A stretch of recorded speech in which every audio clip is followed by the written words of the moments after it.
Bodjona a eu quelques problèmes avec Ford. Bodjona n'a jamais sorti un document sur Ford Gnassingbé. On dit oui, que Bodjona il est reparti là-bas, tout ça. Bodjona n'a jamais sorti un document sur Ford Gnassingbé. Il ne faut pas confondre les situations. Pascal Bodjona n'a jamais sorti un document. Il était dans un problème privé qu'on a transformé, tout ça. Il a fait des conférences de presse pour dire oui, c'est sa maison. Si on ne veut plus de lui aujourd'hui, il va aller créer une autre maison. Mais il n'a jamais attaqué de façon frontale le régime comme la dame là vient de faire le bilan de Ford Gnassingbé.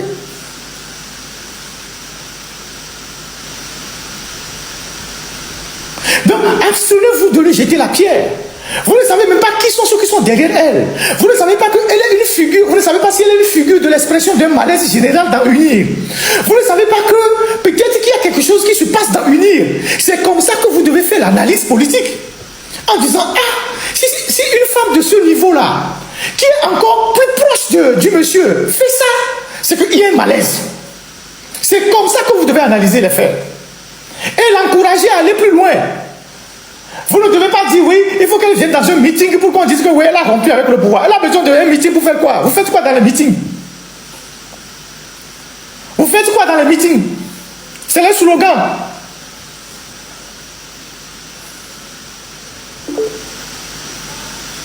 Vous faites quoi dans les meetings à part les slogans?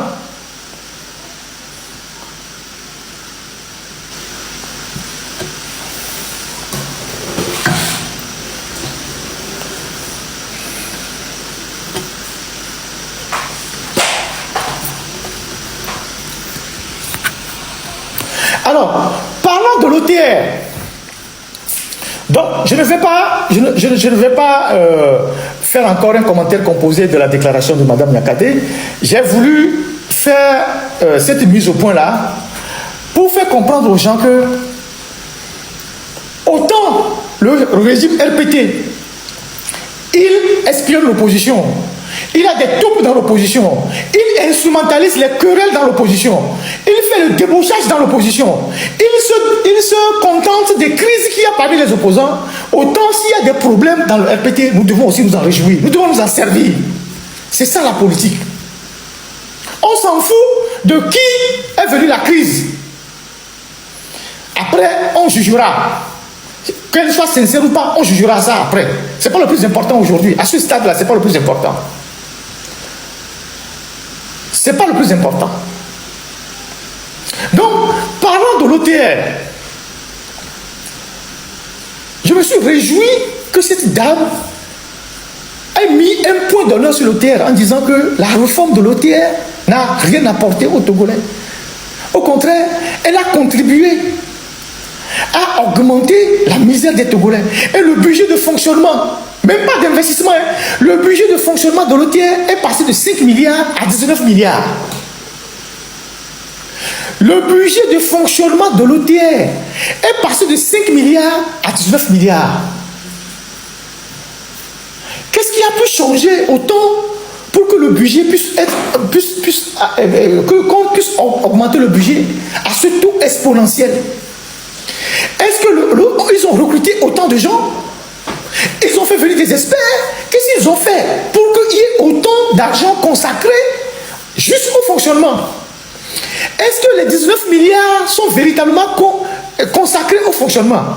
Ou bien on débloque 19 milliards, mais il y a 10 milliards qui va chez quelqu'un? C'est une bille qu'elle nous donne. Elle nous envoie sur une piste.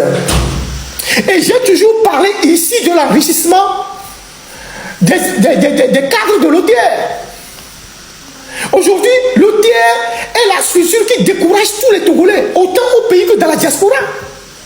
Je connais des gens qui m'ont approché, qui ne peuvent plus faire des conteneurs aujourd'hui à cause des taxes de l'OTR. Des gens qui faisaient des petites affaires, qui envoyaient à Lomé. L'OTR a tout. Les taxes de l'OTR les a découragés. Les commerces qui sont à Lomé, des entreprises qui ont été fermées à cause de l'OTR. Pendant ce temps, ceux qui collectent les impôts, ils s'enrichissent. Moi, je ne suis pas contre. Je l'ai dit plusieurs fois qu'on collecte les impôts. C'est normal que l'État ait de l'argent pour faire les routes, pour construire les écoles, pour construire les hôpitaux, pour augmenter les salaires. Maintenant, quand les gens vont collecter l'argent au prix de fermeture des boutiques des gens, des entreprises des gens, et cet argent, une grande partie va dans leur poche. Nous devons les dénoncer, quels qu'ils soient. C'est pour ça que je n'ai pas été tendre envers Tchodier. Parce que Philippe Tchodier, tout le monde sait où il était avant d'aller à l'OTR. Aujourd'hui, il est multimilliardaire. En 10 ans à l'OTR. Avec des résidences partout, des comptes bancaires partout. Et quand on parle de ça, il y a des gens qui s'offusquent. Alors que sur ce OTR-là, il tue le business tous les jours. L'OTR ferme les entreprises des gens tous les jours. Et l'argent que l'OTR collecte se retrouve dans les poches des individus. Aujourd'hui, Mme Nyakadé le dit, que l'OTR n'est qu'un instrument pour enrichir des individus et elle est gérée comme une société privée. Qu'est-ce que j'avais dit? Qu'est-ce que j'avais dit? Vous allez à Balepédo là-bas, même pas à Balepédo, au GTA là-bas, dans la zone de la Madone, où il y a, la maison de Tchodier. Il y a au moins 5 ou 6 maisons qui lui appartiennent là-bas. Il a acheté pratiquement des pans du quartier. Mais comment se fait-il que quelqu'un qui arrive à la tête d'une institution comme l'OTR peut s'enrichir autant? Ce n'est pas un homme d'affaires. Au point d'acheter partout des maisons, d'en acheter même parfois au nom de ses enfants qui sont mineurs et il change le nom. Pour qu'on ne puisse pas savoir que c'est lui.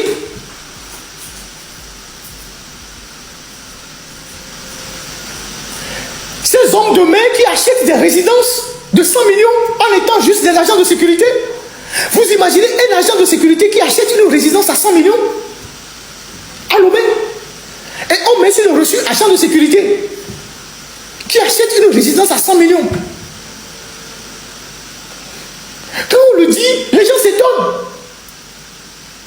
Et pourtant, dans la charte qui a créé l'OTR, et même dans la constitution togolaise, il a été dit que tous ceux qui travaillent à l'OTR, y compris même dans l'administration en général, doivent déclarer leurs biens, en commençant par le président de la République. Personne n'a déclaré les biens jusqu'aujourd'hui. Mais tous les jours, on ferme les entreprises des gens, on ferme le business des jeunes, mais les gens de l'OTR s'enrichissent, ils sont devenus les nouveaux millionnaires au Togo. Il y a eu un séminaire à Lomé, il y a 2 semaines, organisé par le GIABA et le CENTIF. Moi, j'ai été formé en partie par le GIABA et sa branche CENTIF sur les questions de crimes économiques et de flux financiers illicites. Vous savez, nous les journalistes d'investigation, on est multidimensionnels. Donc on comprend certaines problématiques rapidement. Donc j'ai suivi cette formation-là et j'ai participé à des ateliers, à des séminaires au Libéria et tout ça. Aujourd'hui, comme le GIABA le dit, c'est l'immobilier et le foncier qui sont devenus aujourd'hui le secteur de blanchiment d'argent. Au vu de tout le monde. Et le CENTIF et le GIABA disent 60% des transactions immobilières au Togo et foncières se font cash. C'est-à-dire, il n'y a pas de transaction de banque à banque. C'est-à-dire, je veux acheter une maison qui coûte même 100 millions, j'apporte l'argent cash. Donc, l'immobilier est devenu aujourd'hui le secteur de blanchiment d'argent par excellence au Togo. Et vous savez très bien qu'aujourd'hui, vous allez à Lomé, dans presque tous les quartiers, il y a des immeubles qui poussent. On te dit que ça c'est pour un douanier, ça c'est pour un garde des impôts, et des appartements meublés, tout ça. Ces gens-là trouvent l'argent où? Pour construire autant d'immeubles. Pendant que le pays n'a pas de ressources. Passez-moi une photo d'un immeuble que je vais vous montrer. J'ai commencé par identifier les immeubles de certains gars de l'OTR. Je parlais de Tchodier tout à l'heure, je vais vous montrer aussi. C'est ces trucs qu'il a achetés. Même les trucs qu'il a achetés, des faux trucs qu'il a achetés. Pour que les gens ne disent pas que oui, ils parlent seulement tout ça là. Vous avez des gens qui travaillent à l'OTR à Lomé, qui ont en 3 ans, 4 ans, 10 maisons, qui ont des comptes à l'étranger, qui s'achètent des voitures de 20 millions. Ces gens-là travaillent à collecter juste les impôts et les taxes, pendant qu'ils ferment les boutiques. Pendant qu'ils ferment les boutiques. Vous voyez cet immeuble-là? Vous voyez l'immeuble-là?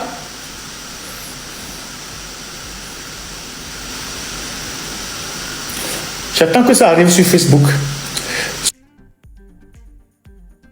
Ceux qui sont sur TikTok, désolé, mais vous pouvez le voir. Vous voyez cet immeuble-là?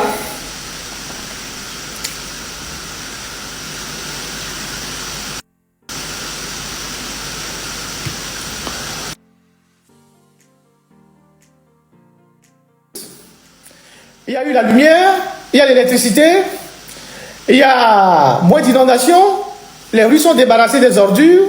On a augmenté les bourses des étudiants. On a augmenté les salaires. On lutte contre l'impunité. Il n'y a pas de soleil à Lomé, tout est bon. Quand vous êtes réveillé dans la 5e République, tout est parfait ce matin.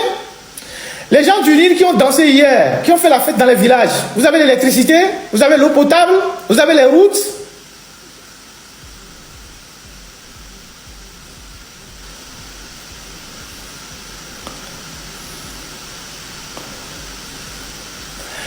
Alors, on va terminer par le brûlot de Marguerite Nyakade en faisant quelques détours sur le terre, parce qu'elle a dit des choses sur lesquelles je vais rebondir pour vous expliquer certaines choses. Je salue tous ceux qui sont mobilisés sur les réseaux sociaux. Pour le moment, je regarde TikTok et Facebook. On est 3621 sur Facebook, 4000 sur TikTok, je ne sais pas combien sur YouTube. Et voilà, j'ai largement expliqué la dernière fois la tribune de Madame Nyakade. Aujourd'hui, je vais placer juste quelques mots. Et je vais appuyer ça par des exemples. Les gars, moi je suis historien de formation. J'ai étudié l'histoire. J'ai étudié l'histoire de l'Antiquité jusqu'au temps moderne.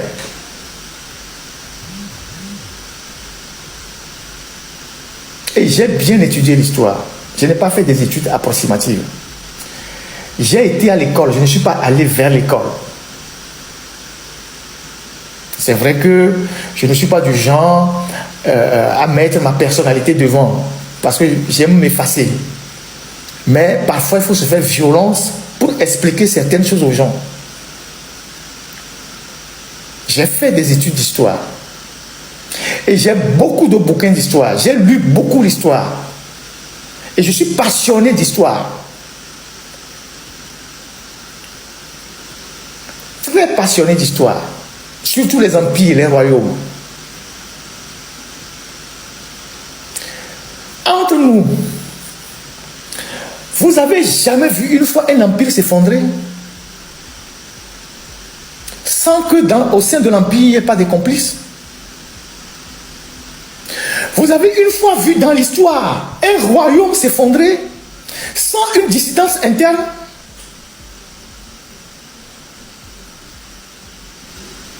Vous avez vu un régime de cette nature s'effondrer sans qu'il y ait des acteurs internes qui travaillent à effondrer le régime? Si vous avez un seul exemple dans l'histoire, donnez-le-moi. Généralement, quand on se retrouve entre nous dans des causeries, il y a des gens qui disent, à justice d'ailleurs, que c'est entre eux que viendra la solution. Vous avez une fois entendu ça, non? Vous avez plusieurs fois entendu ça, non? Il y a des Togolais qui disent, un petit tonton de me pouiller solution à la tour. Vous avez entendu ça, non? Vous avez plusieurs fois entendu les Togolais dire, c'est peut-être un matin un petit capitaine qui va régler le problème. Vous avez toujours entendu dire que c'est parmi eux que la solution viendra. Vrai ou faux?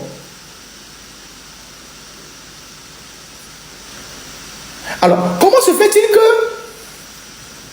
parlant par exemple du cas Nyakade, quand quelqu'un du système brise le silence, au lieu qu'on capitalise ces genres de démarches, on se met à dire, oui, c'est la diversion, oui, c'est quelqu'un qui était dans le régime, ou bien c'est quelqu'un qui est dans le régime, elle a fait des choses dans le régime. Vous connaissez le nombre d'opposants que le régime nourrit au Togo? Vous avez la moindre idée des opposants que le régime nourrit au Togo? Vous avez la moindre idée de ça? Vous avez la moindre idée de ça?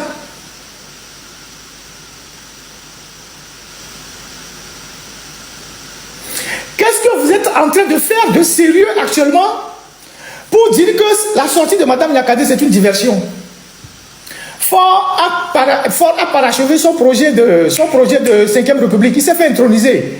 Rien ne s'est passé. Commis au coin chez Mao. Aucun responsable politique n'a sorti un militant pour critiquer ou pour que même les soldats jettent les gaz lacrymogènes. Pour qu'on dise que il y a 5 Togolais qui sont sortis, on les a réprimés. Au coin chez Mao. Il a parachevé son projet. Qu'est-ce que vous êtes en train de faire de sérieux à l'heure où nous parlons pour dire, parce que j'ai entendu ça sur les plateformes, que non, il faut laisser cette dame-là, elle est en train de nous divertir. Vous faites quoi de sérieux actuellement pour que sa sortie soit une diversion pour vous?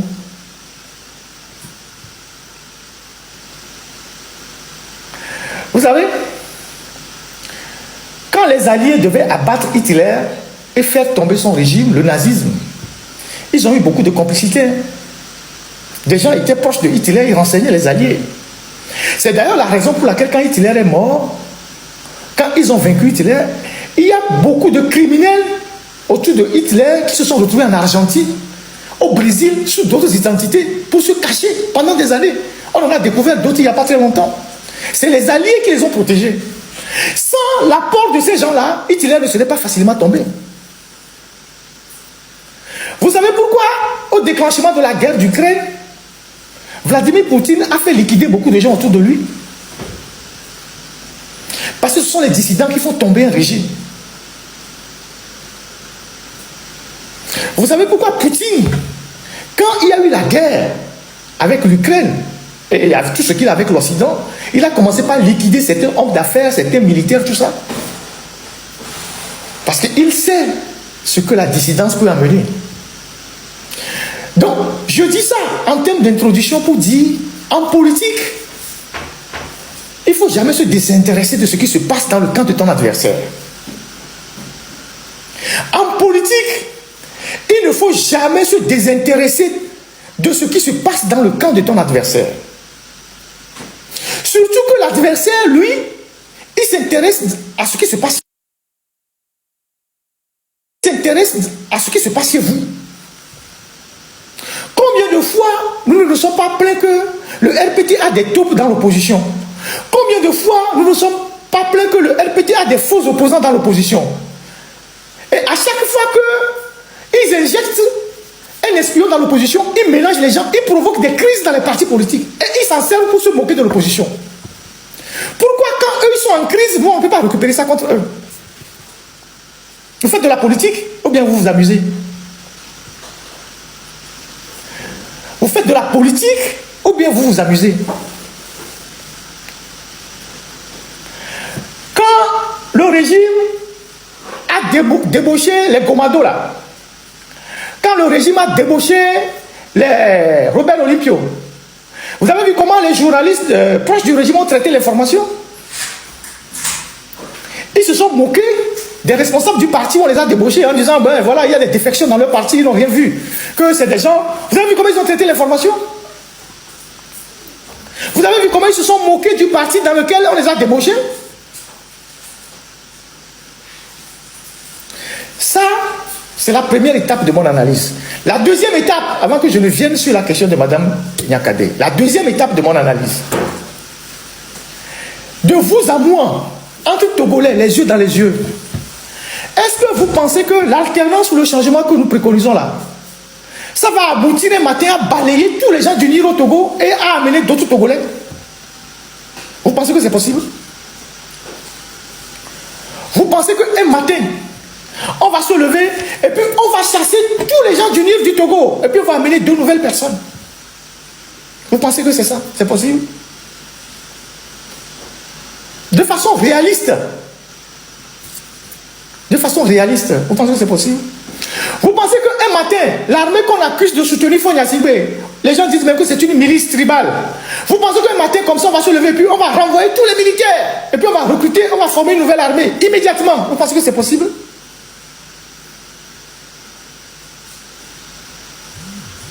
Si un homme politique vous dit ça, c'est un menteur.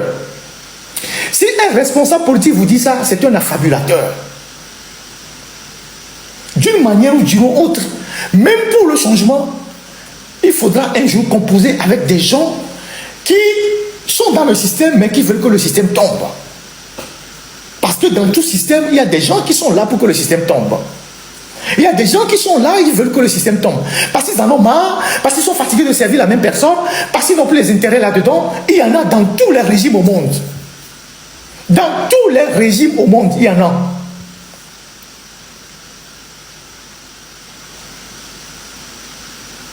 Maintenant, je vais aller encore plus loin. On dit que le pouvoir est dans la main des Kabyles. Fondamentalement, c'est ce qu'on dit. Vous pensez que on va obtenir l'alternance au Togo ou le changement au Togo sans une frange de nos frères Kabyles qui veulent aussi le changement? Vous le pensez? Vous pensez que on va se lever un matin, on va avoir le changement sans l'apport d'une frange de nos frères Kabyles qui veulent le changement? Je n'aime pas aborder ce genre de questions, mais je veux le dire aujourd'hui. Parce que c'est eux qui ont les armes. Ils n'ont pas que seulement les armes, ils ont l'argent.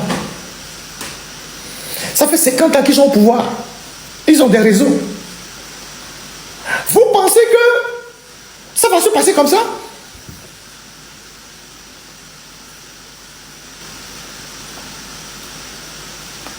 Si quelqu'un vous le dit, c'est un menteur. C'est un affabulateur. Alors, pour changer le Togo, on a besoin de toutes les voix. Tous ceux qui retrouvent la lucidité par rapport à ce régime sont les bienvenus. Je ne dis pas d'aller les embrasser. Je ne dis pas que celui qui vit en même temps, il faut aller lui faire à tout. Mais si cette personne nous donne des éléments contre le régime, il faut exploiter ces éléments-là. C'est ça la politique. C'est ça la politique. Si quelqu'un dans le régime nous donne des éléments contre le régime, il faut s'en saisir. J'ai commencé par entendre les gens qui disent oui, ouais, que c'est une femme qui est dans le régime et elle a servi le régime. On n'en a rien à foutre. On n'en a rien à foutre. C'est d'ailleurs parce qu'elle a fait le régime que sa parole est importante. On n'en a rien à foutre. Aujourd'hui, par rapport à tout ce qui se passe là, et l'autre a eu le courage de parler. Imaginez 10 personnes qui parlent au sein de UNIR. Imaginez 10 personnes, 20 personnes qui parlent comme cette dame. Vous allez voir le séisme que ça va provoquer au sein du système. Nous-mêmes, nous disons tous les jours, ah, mais peut-être la soja virée, il va dégager fort. Capitaine, si demain, comme vous le dites dans les rues là, un capitaine dépose Faure Gnassingbé, vous allez dire que c'est parce que c'est un capitaine du régime que Faure Gnassingbé n'a qu'à revenir au pouvoir? C'est ce que vous allez dire? Si demain, un petit sergent, un commandant, il se dit, j'ai servi le régime. J'ai servi le régime, mais j'en ai marre. Je prends mes responsabilités, je dépose Faure Gnassingbé. S'il le fait, vous allez dire que c'est parce que c'est quelqu'un qui a servi le régime, donc Faure n'a qu'à revenir. Qu'est-ce qui nous arrive? Comment est-ce que nous concevons la politique au Togo? Comment est-ce que nous concevons la politique au Togo?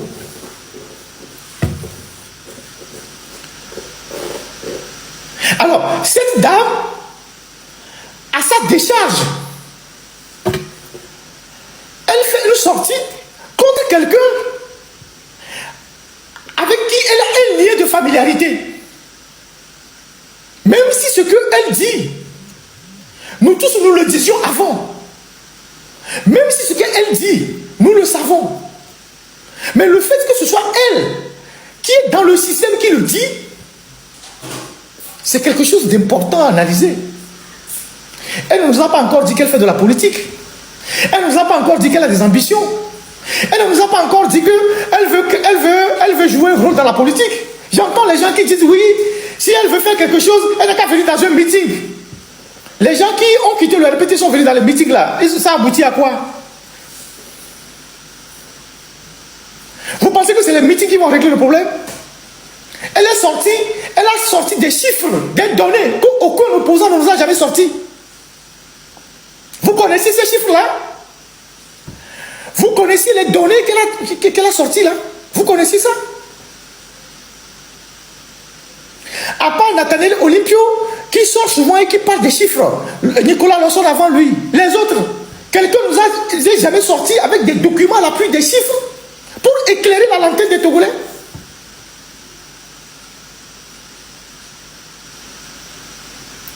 Alors, quand on vous donne des billes, quand on vous donne des armes contre le système, si vous voulez vraiment combattre le système, indépendamment de la personne qui vous donne des armes, prenez les armes et utilisez-les contre le système. Plutôt que je dis, ah, on ne sait pas ce qu'il y a derrière. Qu'est-ce qu'il y a derrière? Quand tu es en train de te noyer, tu ne te préoccupes pas de la nature de celui qui vient te sauver. J'ai entendu des gens qui disent, oui, pourquoi elle a parlé seulement économie, elle n'a pas parlé de l'armée. C'est vous qui tenez son agenda? C'est vous qui tenez son agenda? Si vous connaissez plus sur l'armée qu'elle parlait, on va voir. Si vous avez plus d'informations sur l'armée qu'elle, complétez ce qu'elle a fait.